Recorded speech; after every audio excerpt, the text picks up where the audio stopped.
What if I told you there's a single muscle in your body quietly causing your back pain, your bathroom issues, and even that stubborn belly you just can't get rid of, and almost nobody ever talks about it? Sounds unbelievable, right? But stay with me, because by the end of this video, you might finally understand what's been going wrong, and more importantly, how to fix it. Welcome back to Dr. Waterling Hub, where we break down complex health topics into simple, practical advice you can actually use in your daily life. Now imagine this, you wake up with a stiff lower back, you sit at your desk all day, feeling tight and uncomfortable. Later, you notice bloating, maybe some digestive discomfort. And then there's that frequent urge to use the bathroom, or maybe even the opposite problem. At first, all of these seem unrelated. Back pain, that's posture. Bladder issues, maybe hydration, belly problems, diet, right? But what if I told you these might all be connected to one overlooked muscle group?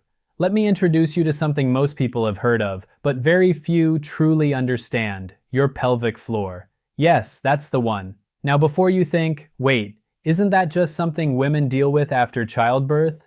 Let's clear that up right now.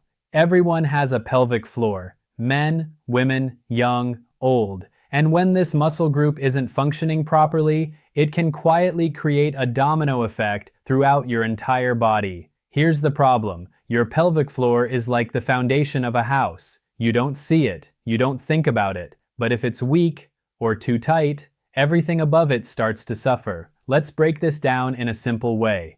Your pelvic floor is a group of muscles that sit at the base of your pelvis. Think of it like a hammock or sling, holding up important organs like your bladder, intestines, and, yes, even supporting your core stability. Now, here's where it gets interesting. This muscle doesn't work alone. It's part of a team, your core system, which includes your diaphragm, your deep abdominal muscles, and your lower back muscles. When all these work together, your body feels stable, strong, and balanced. But when one part, especially the pelvic floor, goes off, everything else compensates, and that's when the trouble begins. Let's talk about your back first. If your pelvic floor is weak or not activating properly, your lower back muscles start doing extra work to stabilize your body. Over time, they become overworked, tight, and painful. So you stretch your back, maybe you try massages, maybe even painkillers. But the real issue, it was never just your back. Now let's move to your bladder. Have you ever experienced sudden urges to go, or leaks when you laugh, sneeze, or cough? That's often a sign your pelvic floor isn't doing its job. It's either too weak to hold things in, or too tight to relax properly. Yes, tight is also a problem. A lot of people think stronger is always better, but a constantly tight pelvic floor is just as dysfunctional as a weak one. It can lead to difficulty fully emptying your bladder, discomfort, and even pelvic pain. Now let's talk about your belly. This might surprise you. If your pelvic floor isn't working properly, your deep core muscles, especially your transverse abdominis, can't activate effectively. That means your body struggles to create internal support. And what happens? Your belly starts to push outward. Even if you're eating well, even if you're exercising, you might feel like you're doing everything right, but your body isn't responding. That's because the foundation is off. And here's the part nobody tells you. Most people are doing core exercises wrong. They're doing crunches, planks, sit-ups, thinking they're strengthening their core. But if your pelvic floor isn't engaged correctly, those exercises can actually make things worse. They increase pressure inside your abdomen, pushing down on an already struggling pelvic floor. It's like building a house on a cracked foundation. Now take a second and think about your daily habits. Sitting for long hours, poor posture, shallow breathing, stress. All of these directly affect your pelvic floor. When you sit all day, those muscles stay in a shortened position. When you breathe shallowly, mostly from your chest, you're not engaging your diaphragm properly. And remember, your diaphragm and pelvic floor work together like a piston system. When one moves, the other should respond. But if that coordination is lost, your entire core system becomes dysfunctional. Now here's something important. This content is for educational purposes only, and not medical advice. If you're experiencing persistent symptoms, it's always best to consult a qualified healthcare professional. All right. Now let's get to the part you've been waiting for. What can you actually do about this? First, awareness.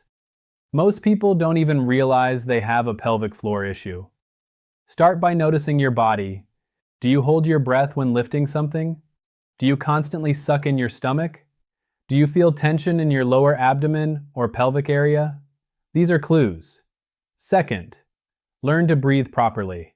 This might sound simple, but it's powerful. Place one hand on your chest and one on your belly. Take a slow breath in through your nose. Your belly should rise, not your chest. As you inhale, your pelvic floor gently relaxes. As you exhale, it naturally lifts. This is how your system is designed to work. Practicing this daily can start restoring that natural coordination. Third, stop overdoing Kegels. Yes, you heard that right. Kegels are often recommended, but they're not a one-size-fits-all solution. If your pelvic floor is already tight, doing more Kegels can make things worse. Instead, focus on balance, learning to both contract and relax these muscles. Fourth, fix your posture. When you slouch, you put pressure on your pelvic floor and disrupt your core alignment. Sit and stand tall. Think of your body stacked. Head over shoulders, shoulders over hips. This simple adjustment can reduce unnecessary strain. And here's a big one, move more. Your body is not designed to sit all day. Even small breaks, standing, stretching, walking, can make a huge difference. Now let me ask you something. How many times have you tried to fix your back pain, your bloating, your bladder issues without real results? Maybe it's time to look at the root instead of just the symptoms. And if you're finding this helpful so far, make sure to subscribe to Dr. Waterling Hub for more simple, science-based health insights that actually make sense in real life. Because here's the truth. Your body is incredibly intelligent. It's always trying to communicate with you. Pain, discomfort, imbalance, they're not random, they're signals. And when you start understanding those signals, everything begins to change. Now imagine this. You wake up without that nagging back stiffness. You feel lighter in your core, your digestion improves, you feel more in control of your body. That's what happens when your foundation is strong and balanced. And it doesn't require extreme workouts, it doesn't require expensive treatments. It starts with awareness, breathing, and small daily habits. Before we wrap up, I want you to remember one thing. Your pelvic floor is not just a small muscle. It's a central player in your body's entire system. Ignoring it doesn't make the problem go away, but understanding it, that can change everything. So tonight or even right now, take a moment, sit still, breathe deeply, feel your body, reconnect with it. Because sometimes the biggest health breakthroughs don't come from doing more. They come from doing things differently. And if this video opened your eyes even a little bit, don't forget to like, share, and subscribe to Dr. Waterling Hub for more content like this. Your body is talking. The question is, are you finally ready to listen? I'll see you in the next video.